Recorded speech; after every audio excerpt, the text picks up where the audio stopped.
नमस्कार, मेरा नाम गुंजन शेखावत है। मैं केवीएम की क्लास 11th की स्टूडेंट हूँ। तो सबसे पहले मैं आपको केवीएम के बारे में कुछ बताना चाहती हूँ। केवीएम एक ऐसा संस्थान है जहाँ का एनवायरनमेंट इतना अच्छा है कि यहाँ के टीचर्स बहुत कोऑपरेटिव है। ये हमें आगे बढ़ने की प्रेरणा देते हैं और फ्रेंडली बिहेव रखते हैं, जिससे बच्चे को पढ़ने का बहुत इंटरेस्ट होता है। और यहाँ पे जो सब्जेक्ट लोग ऑप्शन से लेते हैं वो बाद में जाके उनका इंटरेस्ट बन जाता है। तो आज मैं आपको होली के ऊपर कुछ बताना चाहती हूँ। होली यानी रंगों का त्यौहार। होली नाम सुनते ही हमारे मन में रंग सा छा जाता है और यह त्यौहार अब भारत में ही नहीं बल्कि पूरे विश्व में बनाया जाने लगा है।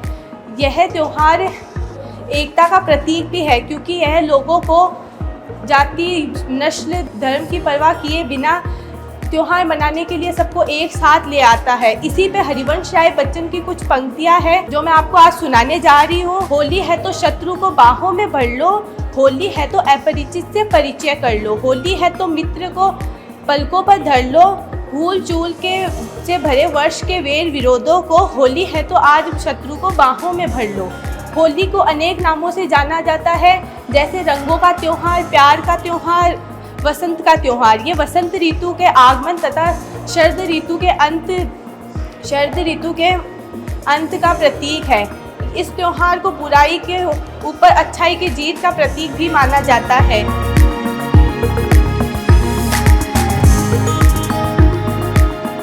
होली फाल्गुन के महीने में आती है, जो कि 2 दिन तक मनाई जाती है, जो कि अक्सर मार्च के महीने में पड़ती है। पहले दिन सभी लोग इकट्ठा होकर गोबर और लकड़ी के ढेर को जलाते हैं और फिर धमाल गाकर होलिका दहन करते हैं। दूसरे दिन सभी लोग इकट्ठा होकर गुलाल और धुलंडी यानी रंग बिरंगे पानी से होली खेलते हैं। कई जगह होली 5 दिन तो कई जगह महीने भर मनाई जाती है। होली की बात हो तो पकवान कैसे छूट सकते हैं।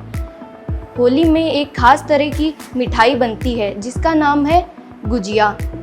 इसके अलावा मालपुआ, ठंडई जैसे पकवान भी बनाए जाते हैं और कई जगह तो भांग पीने की परंपरा भी है।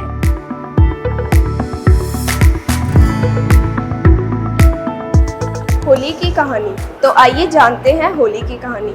यह कहानी हिरण्यकश्यप नामक एक निर्दयी राजा की थी, जो कि बहुत ही निर्दयी और क्रूर स्वभाव का था। उसका एक लौता बेटा प्रहलाद, जो कि भगवान विष्णु का बहुत बड़ा भक्त था, वह भगवान विष्णु की बहुत भक्ति करता था। यह बात हिरण्यकश्यप को पसंद नहीं थी, इसलिए उसने प्रहलाद को मरवाने के लिए अपनी बहन होलिका को आदेश दिया। होलिका को वरदान प्राप्त था कि वह आग से जल नहीं सकती, इसलिए वह प्रहलाद को गोद में लेकर लकड़ियों के जलते ढेर पर बैठ गई।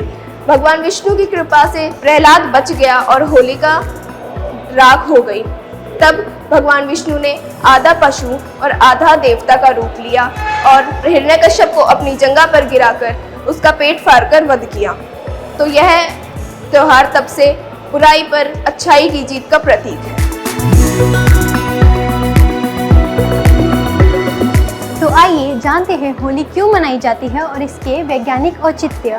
होलिका की परिक्रमा करते समय हमारे शरीर में उत्पन्न हुई गर्मी से कई प्रकार के बैक्टीरिया मर जाते हैं और हल्दी जैसे प्राकृतिक रंगों का प्रयोग करने से हमारा शरीर शुद्ध होता है।